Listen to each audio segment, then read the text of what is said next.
All right, here I have two functions, f of x equals 2x squared plus 4, and g of x is 2 over x.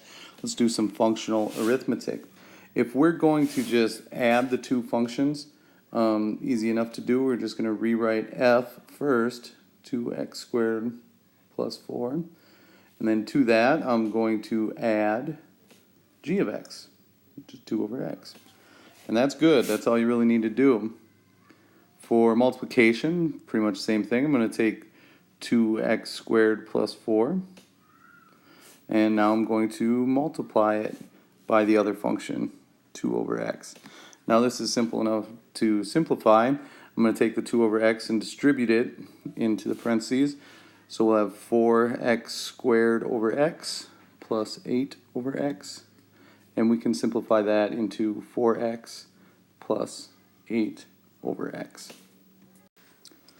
If we have the ratio of two fractions, same idea, 2x squared plus 4 over g of x, 2 over x.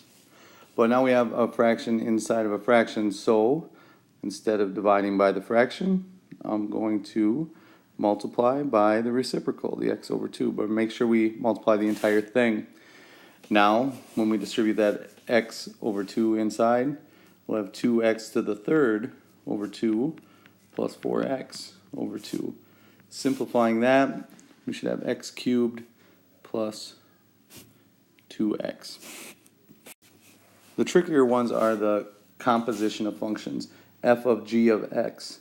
First of all, it's good to remember this as being f of g of x.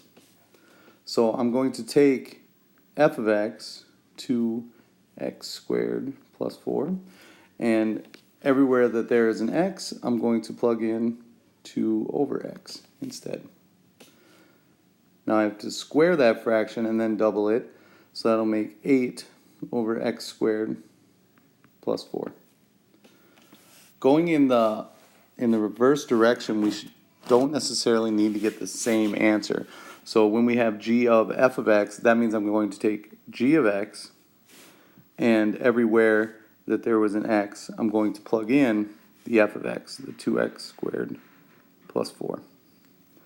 Now, this doesn't really look like it can simplify much except for the 2. I can factor 2 out of the denominator and have x squared plus 2 left over.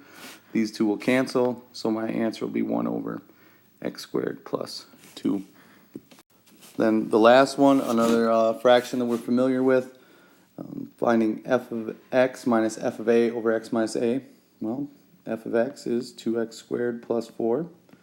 And then I want to subtract all of f of a, so that would be 2a squared plus 4. It's a fraction, so I'm going to keep the denominator around even during my work. Distribute the negative sign, 2x squared plus 4 minus 2a squared minus 4 all over x minus a. Look for the things to cancel, the plus 4 and the minus 4. And what I'm left with the 2x squared minus 2a can be factored. I can take out the 2 first and have x squared minus a squared all over x minus a. But we can factor that even, so we'll have 2 times x plus a, x minus a. Now we can see that both the numerator and the denominator have a common factor, this x minus a. So the answer, simplified, is going to be 2x plus 2a.